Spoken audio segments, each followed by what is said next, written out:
Megastar Shakib খানকে ঘিরে social মিডিয়ায় তৈরি হয়েছে নতুন আরও বেশি গুঞ্জন। একটা সময় ভালোবেসে বিয়ে করেছিলেন শবনম বুবলীকে। পরবর্তীতে তাদের ডিভোর্স হয়ে গেছে বলে বিষয়টা মিডিয়াকে শাকিব খান নিজেই জানিয়েছিলেন। কিন্তু শবনম বুবলী এখন দ্বিতীয় বাচ্চার মা হতে চলেছেন। বিষয়টা নিয়ে মিডিয়ায় কিন্তু এখন উত্তপ্ত। অনেকে এই বিষয়টা কিন্তু প্রমাণস্বরূপ দেখিয়েছেন। তবে এখানে কথা হচ্ছে, বিষয়টা নিয়ে এখন পর্যন্ত শাকিব খান মুখ খোলেননি। তবে বেশ কিছু ভিডিওতে আমরা অপু বিশ্বাসকে হালকা কিছু কথোপকথন বলতে শুনি, সেটা কিন্তু বেশি শবনম বুবলীকে টার্গেট করে বলেননি। তবে বিষয়টা নিয়ে শবনম বুবলী কেন চুপ রয়েছেন? অনেক দিন হলে মিডিয়ার বাইরে কিন্তু শবনম বুবলী বর্তমানে কোথায় আছে কেউ বিষয়টা জানেন না। তবে কথা হচ্ছে, আদৌ কি দ্বিতীয় বাচ্চার মা হতেছিলেন শবনম বুবলী? সোশ্যাল মিডিয়ায় ছড়িয়ে পড়েছে বিভিন্ন ছবি, যেখান থেকে অনেকে ধারণা করতেছে তিনি দ্বিতীয় বাচ্চার মা হতে চলেছেন। আবার এমনও পোস্ট করা হচ্ছে, অনেকে দাবি করতেছে তিনি নাকি কন্যা সন্তানের মা হয়েছে।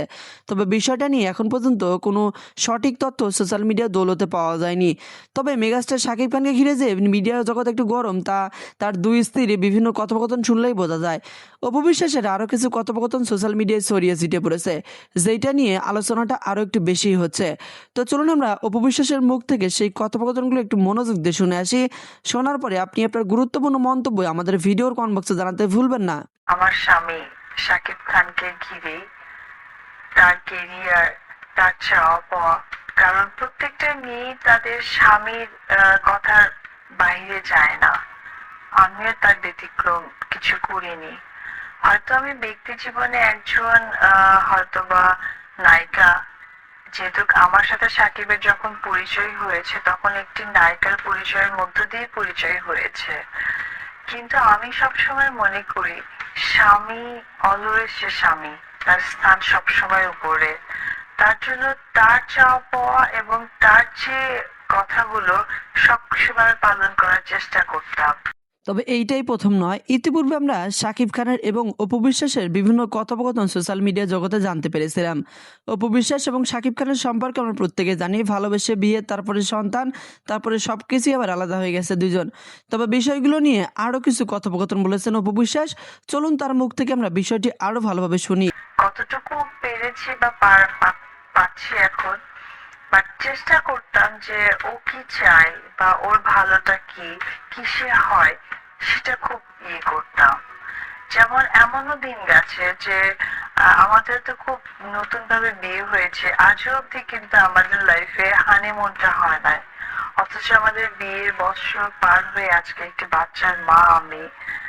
কখনো আমাদের হানিমুন করা হয়নি। তবে এটা না যে আমরা বিদেশে যাইনি, আমরা বিদেশেও গেছি, বেশ বড় বড় জায়গায় গেছি, অনেক দূরে দূরে গেছি, কিন্তু কখনোই আমাদের একা ওইভাবে থাকা হয়নি, একা ঘোরা হয়নি, নিজেদের মতো সময় স্পেন্ড করা হয়নি।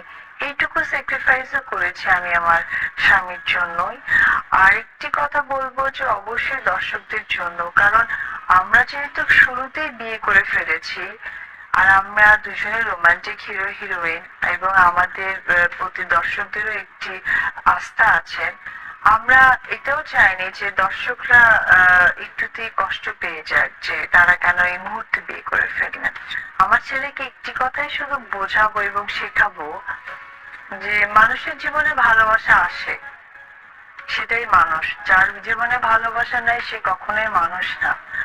বাট যদি কাউকে ভালোবাসো, কাউকে নিয়ে কিছু করতে চাও, কাউকে কমিটমেন্ট করো, কখনো ব্রেক করো না। এটা বললো আমার ছেলেকে। আমি ওকে কি করব না করবো এটা তো উপর আল্লাহ জানে, কিন্তু মা হিসেবে চাই একজন আদর্শ ছেলে যেন করতে পারি। আমি আমার ছেলেকে কমিটেড ছিলাম। যখন আমার ছেলে কনসেপ্ট করা ছিল আমার, তখন আমি কমিটেড ছিলাম যে তাকে আমি একদিন আমার যে জায়গা, ওর বাবার যে জায়গা, তাদের কোলে কোলে ওকে বড় করব। কিন্তু খুব ভয় ছিল আমার, কারণ আমি তো রাতের আধারে পালিয়ে বেড়াইতে হইছে। রাতের আধারে আমার ছেলেটাকে লুকিয়ে ডাক্তারের কাছে যেতে হয়েছে। সে কিভাবে হচ্ছে, কোথায় হচ্ছে আমি জানতাম না। বাট আমি এখন অনেক হ্যাপি যে আমার ছেলেকে আমি পেটে থাকা অবস্থায় কমিটেড ছিলাম যে আমি তাদের কাছে তোমাকে নিয়ে আসবো এবং সম্মানের সাথে আমি এইটুকু করতে পারছি একজন মা হিসেবে। তো ও কি হবে বড় হয়ে এটা আমি বলতে পারবো না, তবে এটুকু বলতে পারবো আদর্শ মানুষ করতে চাই ওকে আমি। কখনোই আমি স্বামী হিসেবে আদর পেয়েছি, ওটা ছিল এক ধরনের অনুভূতি, এক ধরনের বলে না যে আহ, একটা ফিলিংস ছিল, যেটা হচ্ছে গিয়ে হয় না যে স্বপ্নে মানুষ ঘুরে বেড়ায়, ভালোবাসা বলেন বিয়ে বলেন, বাট এখন বাস্তবতায় ফিরেছি এবং বাস্তবতায় ফিরে দেখছি যে আমার জীবনটা অনেক আমরা দুইজনেই কি একটা ঘরের মধ্যে ছিলে? আমার মনে হয়, আমার মনে হয়, এখন তার কি মনে হয় আমি জানি না, বাট আমার মনে হয়